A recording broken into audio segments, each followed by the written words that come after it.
give a damn about a hater when I feel like it. Not today. Bismillahirrahmanirrahim. Assalamualaikum warahmatullahi wabarakatuh. Perkenalkan, nama saya Rahmatun Nazila Ulfa, NPM 18130039. Kami dari kelompok 9 akan menyampaikan materi yang berjudul self-care bagi konselor. Nah, saya sebagai pemateri pertama akan menyampaikan pembahasan tentang pengertian self-care. Nah, apa sih itu self-care? Nah, self-care berarti berasal dari dua kata, yaitu self yang berarti diri dan care yang berarti perawatan atau peduli atau perawatan, seperti itu. Jadi dapat dikatakan self-care ini merupakan perawatan diri.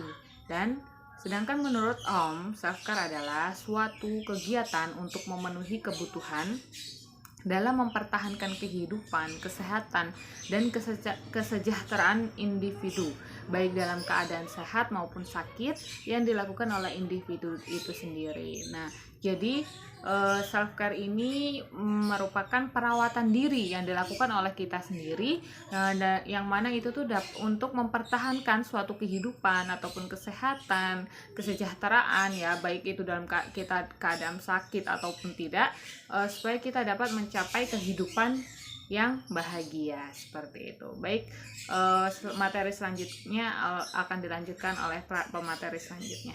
Terima kasih. Baik, di sini saya akan menjelaskan tentang teknik penerapan self-care bagi konselor. Oke, dalam proses konseling, seorang konselor akan menghadapi berbagai macam persoalan-persoalan, emosi, dan pengalaman negatif dari kliennya. Situasi seperti ini akan menyebabkan konselor rentan dalam mengalami hal-hal seperti trauma sekunder, yaitu trauma yang dialami oleh konselor meski ia tidak menghadapi kejadian traumatisnya secara langsung. Misalnya, seperti konselor ikut merasakan kekhawatiran dan ketakutan seperti yang diceritakan oleh kliennya. Kemudian adanya permasalahan pribadi dari konselor yang ikut tercampur dalam proses konseling. Stres atau tertekan yang mana merupakan suatu kondisi dari seorang konselor dalam menghadapi tekanan akibat rasa tanggung jawabnya kepada klien. Tekanan yang tidak dapat dikelola dengan baik oleh konselor maka akan menjadi bumerang dalam proses konseling, serta konselor akan mengalami burnout atau kelelahan fisik, mental, serta emosional karena banyaknya tekanan dalam pekerjaannya. Menurut Orem, self-care itu berhubungan erat dengan basic conditioning factor, yaitu faktor-faktor yang mempengaruhi seseorang dalam memenuhi kebutuhan perawatan diri atau self-care, seperti jenis kelamin, usianya, status perkembangan, dan kesehatannya, sosiokultural maupun sistem dan pola keluarga, pola hidup di lingkungannya, serta ketersediaan sumber daya yang ada. Maka dari itu, perawatan diri yang dapat dilakukan oleh konselor yaitu seperti yang pertama ialah melakukan meditasi sekitar 5-10 menit untuk membantu mengenali emosi-emosi yang dialami oleh konselor tersebut, yaitu mampu mengelola emosi baik itu emosi positif maupun negatif. Yang kedua yaitu menjaga kesehatan dan kebersihan diri, seperti mandi, berpakaian, berhias, rutin berolahraga, makan makanan yang bergizi dan seimbang dengan teratur, serta istirahat yang cukup. Yang ketiga yaitu melakukan aktivitas lain yang disenangi di kala waktu senggang, seperti berdiskusi, membaca, menulis, mendengarkan musik, menonton animasi yang lucu, ataupun berbelanja. Yang keempat yaitu selalu berpikir positif, mencintai diri sendiri, dan memperbanyak bersyukur, sholat, berdoa, dan perbanyak bersolawat, serta usahakan untuk dapat melakukan aktivitas konseling dengan rasa nyaman, aman, dan bahagia. Dan yang terakhir ialah berusaha membangun hubungan yang baik dengan konseli, serta dapat mencairkan kegiatan konseli dengan kondusif dengan konseli. Baik, terima kasih. Baik, nama saya Rirumna Alfian, PM 18130028. Saya akan melanjutkan presentasi dari teman saya, yaitu C. Manfaat self-care bagi konselor. Layton dan Collins menyatakan bahwa manfaat perawatan diri bagi konselor itu ada 4 kategori.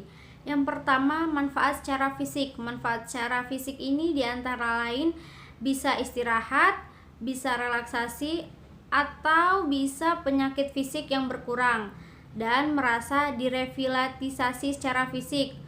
Bisa juga merasa diberi energi kembali dan merasa lebih seimbang fisiknya. Dan yang kedua, manfaat secara mental. Manfaat secara mental ini diantara lain stres atau kecemasan yang berkurang, merasa lebih santai, menenangkan pikiran, membiarkan untuk fokus kepada diri sendiri dan memahami diri. Dan yang ketiga, ini ada manfaat psikospiritual. Nah, manfaat psikospiritual ini antara lain itu ada merasakan keheningan batin dan kedamaian, merasakan kepercayaan, keamanan, kekuatan, dan perlindungan. Oke, yang keempat ada manfaat kemampuan yang dapat ditingkatkan. Nah, diantara lain lebih jelas tentang batasan pribadi atau profesional seseorang, hidup yang lebih selaras, lebih produktif di tempat kerja, dapat mengatasi tekanan dan tuntunan yang sedang dialami. Oke, mungkin itu saja presentasi dari saya. Selanjutnya akan dilanjutkan oleh teman saya. Perkenalkan, nama saya Ratiha Yulandari, NPM 18130027. Di sini sudah sampai penutup, yaitu tentang integrasi nilai keislaman, di mana tercantum dalam Quran surat Al-Insyirah yang artinya karena sesungguhnya sesudah kesulitan itu ada kemudahan. Jadi di mana suatu kesulitan itu pasti ada jalan keluar untuk menyelesaikan permasalahannya. Jadi kesimpulan dari makalah kita yaitu tentang ini. Kesimpulannya, perawatan diri adalah upaya proaktif yang dilakukan dalam bentuk kegiatan yang merupakan keharusan klinis dan etis untuk meningkatkan kesehatan, kesejahteraan, dan menghilangkan stres dalam proses konseling. Seseorang konselor akan menghadapi berbagai macam persoalan-persoalan emosi dan pengalaman negatif dari kliennya. Tekanan yang tidak dapat dikelola dengan baik oleh konselor maka akan menjadi bumerang dalam proses konseling, serta konselor akan mengalami burnout atau kelelahan fisik, mental, serta emosional karena banyaknya tekanan dalam pekerjaannya. Oleh karena itu, konselor membutuhkan teknik penerapan dalam self-care. Adapun dengan adanya self-care ini dapat memiliki banyak manfaat bagi diri kita sendiri. Oke, sekian dari saya. Saya tutup dari pemateri sebelumnya. Saya akhiri, wassalamualaikum warahmatullahi wabarakatuh.